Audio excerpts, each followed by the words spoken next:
Hey guys. Sorry. It's about 6:50 a.m.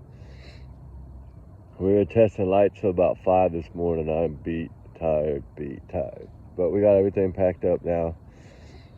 We're gonna get out of here, go home, load some videos up, and I gotta check this night. Want to see how it turned out before I can play it. I think it all went well. What's so crazy is I had sent some information off to an engineer, mechanical engineer, about headlights and these newer headlights and the LEDs and all the different new technology. Sorry guys, forgot it. New technology on this train of thought here. And you know what I got back? Hold on. Let me get this other phone. Hold on. I could read it off to y'all. All right. I talked to him about headlights and distances of headlights and what kind of headlights can show differences. Here we go. He's telling me, this is what he tells me. And this is straight out from an engineer that I'm sure it can probably be researched in and found out for 1,000%, right? Engineer has no reason to lie to anyone. I asked him about headlights and the distances of headlights, and because I had a hunch right from the start that there's no way a headlight can shine through trees and brush, even if there's no leaves on the trees. Evergreen had leaves, but still, all in all, from that far away, 300 plus yards away, and I was like, man, there's just no way. But I wanted to make sure that I got the answer before I just came out and blurted out myself, right? Because I'm not an engineer. He told me his answer was, it is not possible for standard car or vehicle headlights, car truck headlights, on any vehicle, I guess a car, truck, or whatever, semi or whatever, to shine effectively through dense tree lines from a distance of 300 or more yards. Stop, Ruby! While some lights may filter through, the illuminated area would be minimal, and you would not be able to see any light source object. Several factors. Here we go. Light absorption and scattering. What? Okay, he's giving me all the technical. Tree branches, leaves, and trunks absorb, reflect, and score lights. Even during the winter, when the trees are bare, branches will block a significant amount of light. Loss of intensity. Okay, here's the other one. All right, limited range. The distance that standard headlights can illuminate is much less than 300 yards. Your brightest high beam typically only reach 100 to 150 yards, approximately 300 to 450 feet. Low beams reach way less than half of that. Ruby, that's enough. Ruby, that's enough. So, with that said, there's the actual engineer. We did all this testing and we should have just waited for him. Ruby, that's enough. My God, you've been out here all night. That's enough. I know you're tired. We're tired, hungry, and thirsty. And so we ended up staying to clean everything up because I didn't want to leave anything here at daylight. I wanted everything to be gone by then. I didn't want anybody to be upset at me, but I'm looking forward to watching this and seeing how it turned out and loading it and playing it for y'all. It took us about, all in all, the video is about an hour and 50 minutes long. So it is kind of long. But it's a lot of it is testing. So what I'm going to try to do is probably take some of it out. Because you got to remember, when I'm walking back and forth, my speakers don't reach that far. So a lot of this video is going to be really no noise at all. Ruby, that is enough. You're acting silly. Anyway, you act like you haven't been out here all night. I don't understand you. That's not our tire track. Oh, no. Never mind. That was that other guy that came through. I was like, we didn't drive in the grass. Sorry, guys. I'm really tired. But, hey, I just wanted to break that down. Y'all are more than welcome to go research it. I'm sure going to still go do that. And make sure that it, I got this from an engineer that I'd asked a question to, mechanical engineer. Actually, this gentleman used to work for NASA in Houston, Texas. I don't know what he did, but I know he worked for them. Because when I talked to him, I don't know, it's been a while now. A couple of months ago, when I was up there in Houston, I ran into the guy, and he had on a NASA hat and then a shirt with a little NASA tag on the sleeve, like a polo shirt style.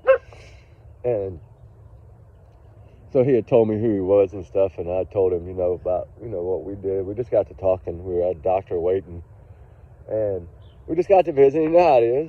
And he let me know, and I had remembered, so I had reached out, about a week or two after that, and he finally got back to me. What little did I know I was going to be doing this all night and then get the answer that I asked. But, no way, shape, or form.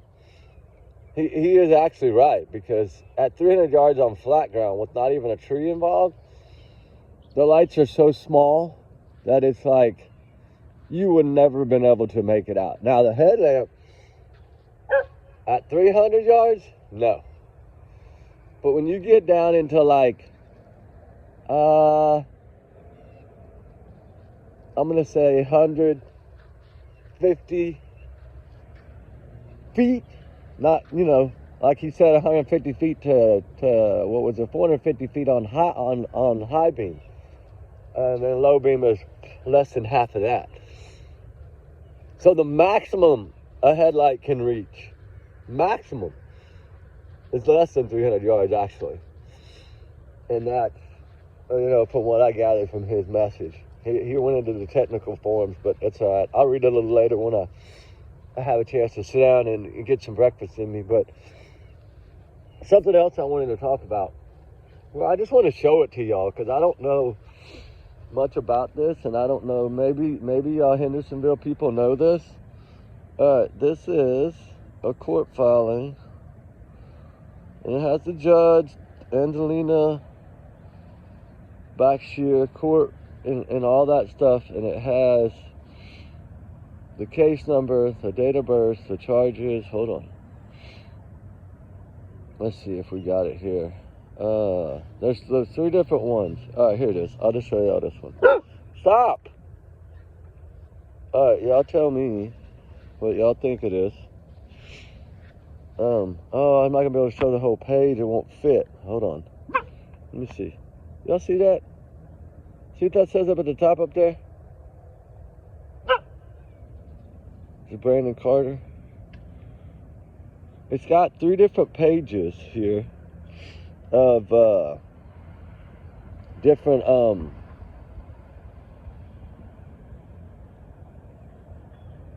82906 is this one. Oh, y'all can't see that, the blur. But I do it when I have better lighting. It's Brandon, that Brandon Carter. I don't know if it's the same one. But one of them is DUI. One of them is a felony offense. I guess a DUI is a felony offense, I guess. And then there's count 2, the second offense. Looks like he's been busted twice for DUI. Second charge off, 9/11. Oh my goodness, 9/11/2009. Case status was closed off for Brandon Keith Carter. Okay, they have it. The way they put their names on these court document things is different. It says here, Brandon. I'm gonna see if y'all can read this one a little better, maybe. Yeah, you go. Probably better, right? Brandon Keith Carter has his birthday, has all his stuff. has a court case. This is the second one, second DUI. The fine, he only got fined $350. Come here.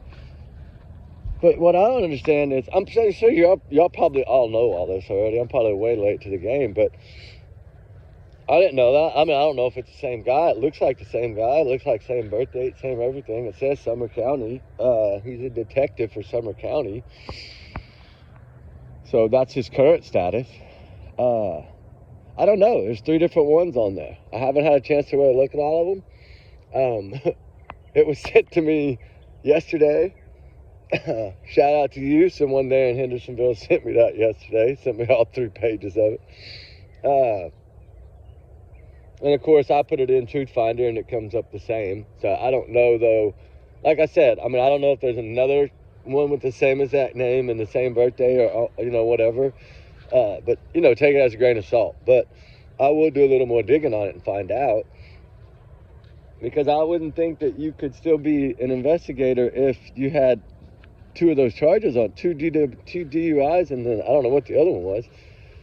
But it says status, so they were all closed back in, 2011 or 2009, 2006. These happened over a period of like 3 or 4 years. I think the most recent one closed in like 13 or something like that. He's probably a lot younger. He probably wasn't law enforcement yet.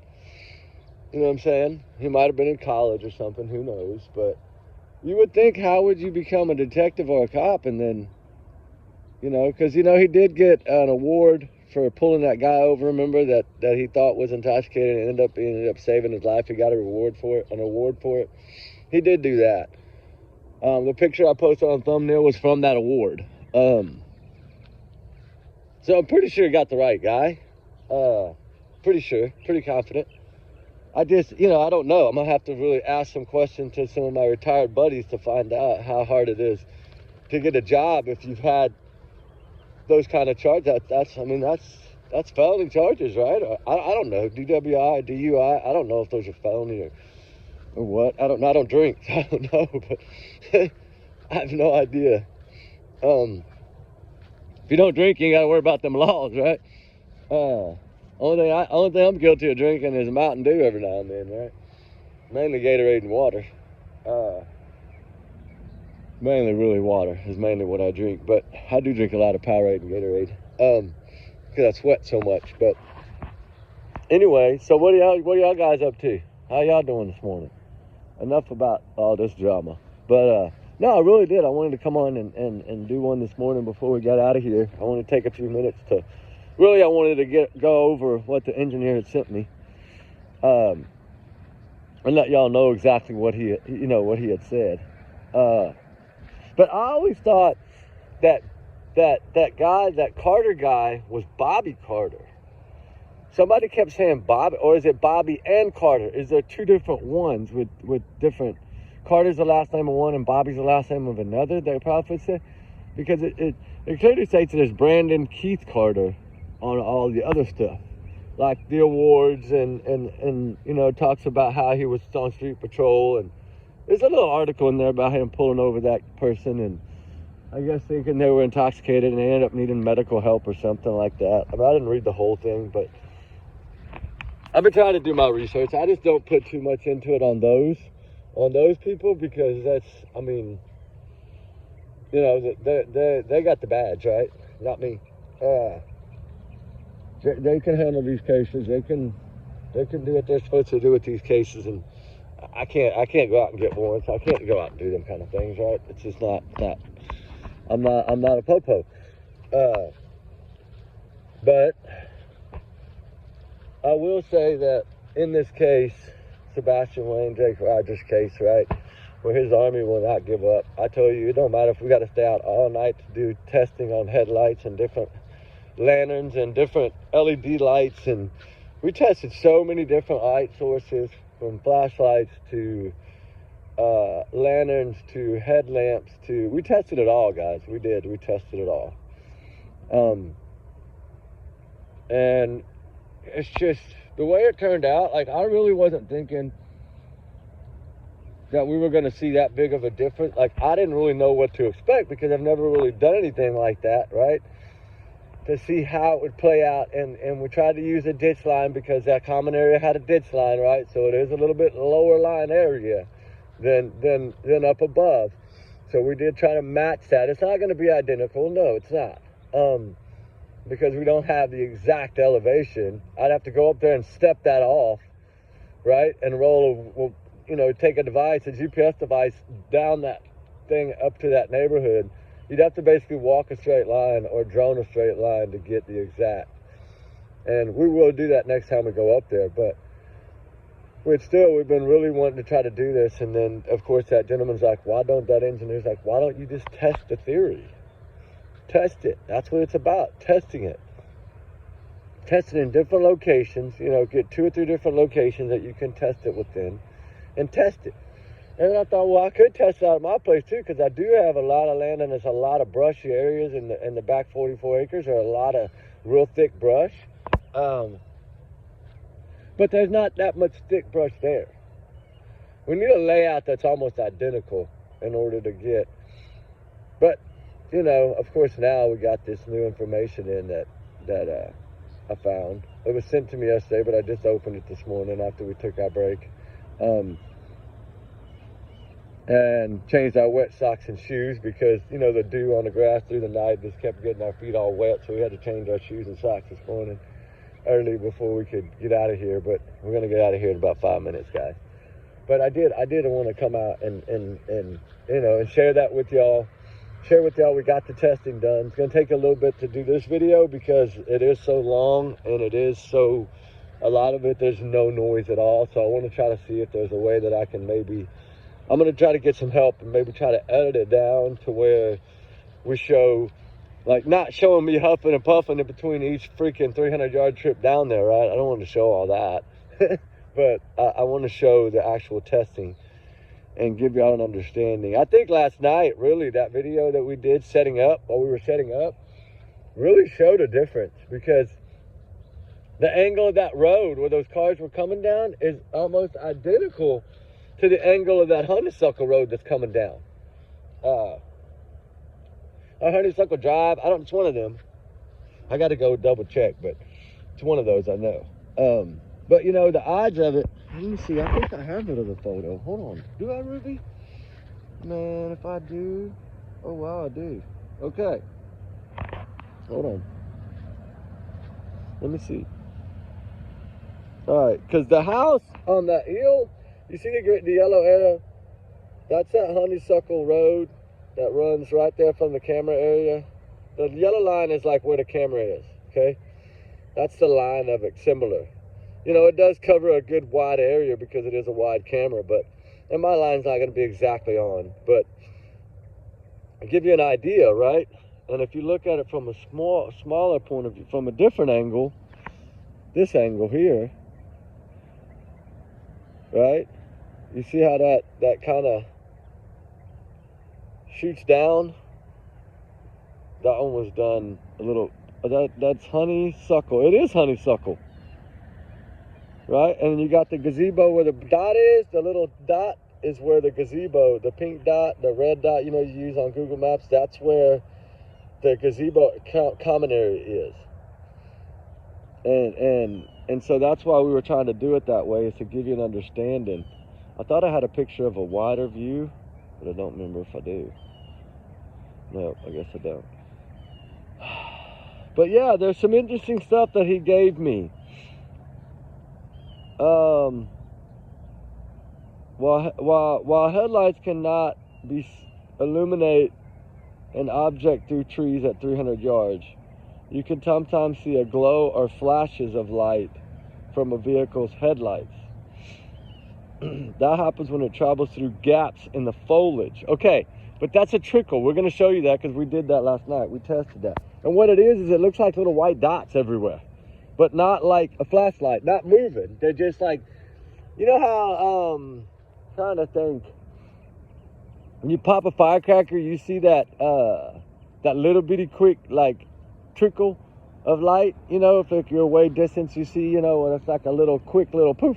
That's what it is. But it doesn't move. It doesn't walk. There's no way for it to do that because of the way the road is setting. Y'all see the way the road, I just showed y'all, the way the road is going down towards the high school, okay? It's going straight down. It's not angling towards the neighborhood. It's going straight down. So really, technically, y'all would have, at that distance, there was no headlight pointing at the home, right? Directly at that backyard or common area. There's no road that a car could have traveled to point even from the driveway, it wouldn't point exactly at that home. Plus, there's other homes that it would have to go through beforehand. And I think we knew all this. I think it's common sense, but we really wanted to come in and test this theory and get some expert advice, because we really don't believe that any way, shape, or form that was any kind of magic truck or headlights. And trash truck, wouldn't matter what kind of vehicle, the way the road runs, the odds of it happening according to an engineer is zero. Let's just be honest. Because really and truly, that honeysuckle is 690 something yards away up there on that hill. And so if they're saying you can't visibly see even high beams at 300 yards, which last night on a road with no trees, but y'all saw when those cars went behind those trees on that road that you lost sight of them. They completely went off screen, like you couldn't see the lights at all when they went behind a tree or a pole or something of that nature. So, needless to say, and y'all saw that ditch line during the daytime, so y'all got to see that already. I don't know, guys. I think it went really good. Although I'm really tired, I think it went really good. And I don't know. I think once I watch it all, right, and get to see the video itself, I'll probably get a better understanding. But some of the other guys that were here helping me, they were kind of like, I have two Jeffs. The other Jeff that's here, that's on our team here, his wife, she was really the one with the little walkie-talkie, and she had a good idea. She had me moving. I would move the camera a little bitty bit to different angles, and then she would take the light and go behind a tree over here and then shine it through the foliage of the trees. Because we have some really low-lying trees that we use. I'm going to show you. I'll walk over here real quick before I get out of here. Give y'all an idea. I want y'all to understand what I'm saying, because it's kind of hard for me to explain it and to understand it. But there is a really some low limbs like I showed y'all last night, but it was dark. I want to show y'all during the daytime. All right, you see this? Look, I'm going to show you. You see how much lower?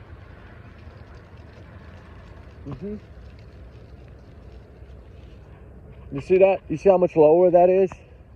And when you get over here behind it, look, let me show you. I don't have to show my ugly face, but look. You see how low they are? Right? So we tested from back here behind this, shining straight down that ditch line. What we did was we tested them through here too. The lights through these tree limbs and these trees. And I know the trees were bare in February, right? Here in Texas, trees are green almost all year round. So you don't have to worry about that. But it gives you a better idea of what obstacles we were trying to put in the way to try to compare a similarity. But there's no way to compare the similarity. I understand that, because that road doesn't run straight down towards that home. So that's why we kind of switched our angles we went to a 65 degree to a 45 degree to a 25 degree angle, like the road was running, compared to the neighborhood in the common area, just to get a better understanding. And in those particular areas, you didn't see any lights at all. Zero. Because the road is going straight down. Y'all get what I'm saying, right? That Honeysuckle Road runs towards the high school. It doesn't run towards Katie and Chris's house or Sebastian's house. It runs the opposite direction. Pretty much straight down that hill. Where if you were to see anything, you would see the side of the truck. Right? You wouldn't see the lights, you'd see the side of the vehicle. Well, maybe it would cast a little shadow if you had the high beams on, because they do go wider. But you wouldn't see the full light. You get what I'm trying to say? The full headlight would not be visible. And no way in heck would it be two lights visible, because the light on the right of the vehicle would be going straight down that road. You wouldn't see that light at all, or not even an outline of that light. But still, I don't know. We know there was a vehicle in the neighborhood, right? We know there was a vehicle that triggered that motion light, that, you know, pulled over there. I've seen the tire tracks. We looked at that in the beginning. It looks like they parked a little up by the front at the beginning and then moved maybe after a little while. Maybe there was a phone call. Maybe there was a text message. Maybe there was something that gave the green light, I don't know, for that vehicle to move in there. Because like I said, I've always thought in my mind that video was not them getting Sebastian out of there, but was trying to make it look like Sebastian left with someone. I mean, really, that's what I think. I think that they went all out on this. I really think they planned this out, and I think that they wanted to come up with an idea to make it look like. That's why she said the flashlight. The only thing he had was a flashlight. I think that she did all this for a reason. Now, I could be totally wrong. I mean, yes. But I can say now after the testing that in our minds, in my mind, and in the engineer's mind, and in my team's mind, no way it's possible. Absolutely no way. And we did it pretty much on an open ditch with no trees. We did one test with just open. And even the headlights looked far. But you know what's crazy is when you turned on my headlamp and I put it on like the beam, like the high beam on my headlamp, which is like setting 4, you could see that one perfect to the T, but yet you couldn't make out from that distance. It was just a dot, okay? So the thing is when you moved like we did within the 200-foot range, not yards, when we moved within the 200-foot range, which is about where that evergreen and backyard is, up to about where that gazebo area is, you know, it was like I think it was 240 or 260 feet, something like that in total. Now, when you were closer to that backyard area in the evergreen tree, once you got away from that, the lights did get brighter. The closer they got to that camera, the brighter the lights got. But the thing is the one light, the one that was by the house on the right, the light, that one never really changed much because it didn't move much. It's the other light that we focused on that was moving, that moved kind of across that common area, like across that ditch and across that common area to the house on the other side, which we think it came up to the side of a home, actually. Right behind that gazebo, about 40 feet, that house, we think they went off in the sideways there. That's what I think, that light source was standing. But which would be to the right kind of those pickups that were parked on that driveway that y'all see on that camera footage. But yeah, I mean, all the testing that we did, I think we're going to send a copy. Once we get it done, I'm going to send a copy to Mob Crew. I don't know if he'll accept it. Hopefully he will. I would like him to look at it at least and see what he thinks, and I'll send him a copy of the email from the engineer to show him what he's saying about lights and headlights and how, you know, they're not visible at that distance. 150 to 300 feet. Okay, it's saying 150 feet is comfortable. You might see it through that and at that distance. Well, the problem is at 150 feet, the common area is only 150 feet, right? From camera to evergreen tree. I mean, I think it's a little more than 150 feet. I think that was 212 or 220 something, 230. But it's still feet, not yards. They said 300 yards. And at 300 yards, you're talking 3 football fields. That's a long way. And we tested at 100 yards, 150 yards, 200 yards, 250 yards, 300 yards, 350 yards, and then we stopped at 400 yards. And we went 100 over we couldn't see anything. Like, really, literally, you couldn't see anything. But the thing is that headlamps, right, that they got, you can get ones now with 1,000 lumina. You can get them with some really bright bulbs for small bulbs, okay? Now, the crazy thing about it is, I still want to know if I got the right heel that they're talking about. And I think I do, because there's really only one way. If you look behind their home, like of where lights could have came and met that camera, there's really only one place, and that's that honeysuckle area. But the road, like I said, doesn't run straight towards the common area. It runs the opposite direction. I guess maybe they didn't think people were going to test this, or I don't know, maybe they're really stuck on this. But what I got from it, if you go back and read that article again, guys, just go back and read the one comment in there. There's one little bitty paragraph in there where the FBI made a statement. And the only statement that I got from an FBI person with the name in that entire article was the one that the sergeant of the Nashville office, the one that said this case is a question mark, and we have to figure out what the question mark is. That whatever, the one that said that. That's the only statement in that entire thing that was put out by an FBI person. So the other stuff is all says Carter, Carter, Carter, Carter, Carter, or Eric Craddock in one of them. Never does it say, never did I see an FBI agent say in any form that they were the ones that debunked the flashlight theory. I didn't see that. And maybe I just didn't catch it. But I've read it a few times, and I don't. That's more along the lines. Carter, the agent, the guy named Carter, he did most of that article. If you look, Carter said about the money, the phone on the table, what Katie said, like everything that it broke down in that article said it. But the headline reads, it's the FBI is asking, they're renewing the call tip line. That's what that update was from the FBI. And then it looks like Summer County and them added their own stuff to that little update. That's what I'm getting from it. And that's exactly what I was told by someone there, locally. A reporter there.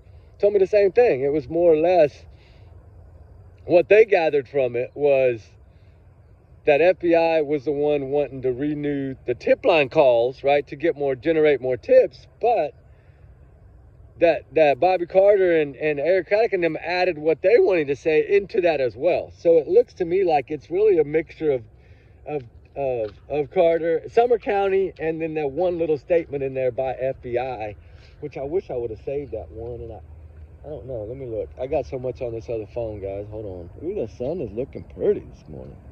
Let me see if I did save that. Let's see. Did I? No.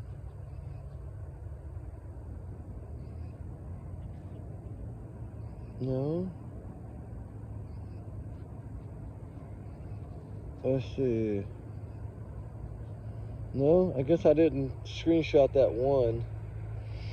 Because this is just talking about the headlights. Because, I was kind of excited about what Bobby Carter said, or Brandon Carter, or whatever his name is, said in this one when he talked about the video that surfaced of Sebastian and Katie in the parking lot of the restaurant, which is the Texas Roadhouse. They visited the night Sebastian disappeared.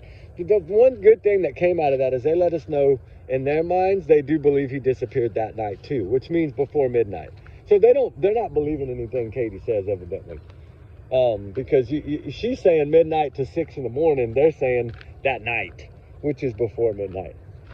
Because if not, they would have said the wee morning hours, right? Like the Tinkerbell video, the wee morning hours, right? The early morning hours, the witching hour, the 2 in the morning, 3 in the morning type hour, which would have been the 26th, right? The flashlight video was the 26th, not the 25th. But now he was seen in that area from what I was told. And they said that in Ireland. He was last seen on Stafford Court, which what I was told was the video of him and his mom leaving to go eat dinner after they put up groceries. That's the last sighting of him in that area that they have. Well, if they're telling us that, then they don't believe he made it home from the Roadhouse either. When you really stop and break it down. Think about that. Really. If they're saying that he hasn't been seen since the 25th, okay, that means before midnight on Sunday. This child has the only last time, besides the video that they just stated about the Roadhouse, he disappeared that night. That's what they said. And that was Carter's speaking in that little piece of clip there. So evidently, he thinks that Sebastian was gone before midnight. Wow. Right? That's to me, that we got something big out of this, really. I mean, they can try to debunk things all they want. Hey, all I say is prove it, right? That's what we're trying to do. We're trying to prove it by testing it. And now we can't wait to get back to Hendersonville to fly that drone up there to that hill on Honeysuckle and any hill that might be around there, and come down that way at a height of headlights, which headlights are an average 2 to 3 feet off the ground, right? In a truck, maybe 3.5 feet off the ground, just give or take, say highest 4 feet. You put 4 feet on a road up there, you're telling me that something 4 foot tall? No, it's not tall enough. I mean, that's common sense too. Headlights are not going to shine, right? How would they even meet the foliage if they're only 4 foot off the ground at max anyway? Think about it. All right, guys, we're going to get out of here. We'll get back to the truck. We got to go home, shower, eat, and we're going to start working on this video. We'll get the flashlight one loaded for y'all for the testing. But till then, guys, y'all be good, be safe. Prayers for Sebastian Rogers to be found. Bring him home. Keep up the fight. Don't give up. And we will talk at y'all a little later. Y'all's comments, of course, are y'all's and y'all's alone, not to reflect the channel, because we do our research together. We are a big part of the family, guys. Trigger warnings times 100 million in this case, in all cases. And allegedly, those are my opinions. This is all our testing. We're doing this on our own. We're not being asked to do this. We're doing it because we want to do it. Because we want to try to prove something. And we want to try to get the truth out of this thing. And not stories that don't seem to add up. I'm tired of that. It's like we need to do testing at all angles in every way, and in that neighborhood and down that road and up that, through that common area. Again, we need to use drones to do testing because we can't walk in private property. So we're going to have to drone it. And then we're going to have to see. Well, I've gotten permission from a lot of those people in the common area to use their backyard. Only ones that I haven't ever asked for permission is Gator Chris, because I know they're going to tell me no. I'm not stupid. But anyway, you know, and it's going to go to the point of, like, remember when Chris and them tried to re-enhance the video and make a new video off the newer camera? Remember that? And they tried to say this and that and the other, remember? Yeah. They didn't talk about it being headlights up on a hill, right? They never talked about none of that. I mean, Chris said it was a trash truck from the beginning, but I think that's what law enforcement told them, because they didn't want them to know they had that video in the beginning. I think they showed them the other video where you could probably clearly see the trash truck up on that hill, but it was going a different direction than coming towards common area. Anyway, we'll talk soon, guys. Y'all be good. Y'all be safe. Remember, everyone's innocent until proven guilty in the court of law. Keep praying for Sebastian and Jake Rogers. The truth will come eventually. And I think the more we do things like this instead of backing down, the more it's going to keep the fuel on the fire to get answers for this young man. And that's our goal here, is to keep fighting and keep the pressure on. And anyway, y'all guys have a wonderful day, guys. We're going to go shower, eat, and start working on that last night's video, see how much of it we need to take out. And we might not take any out. I don't know. I can't do it. I don't know how to edit, but I know a couple of guys do, and hopefully they'll be willing to help me today, unless they sleep all day. I kept them up all night. But anyway, all right, guys. Y'all have a good, blessed day. We'll talk soon. Be good. Be safe. All right, guys. Bye.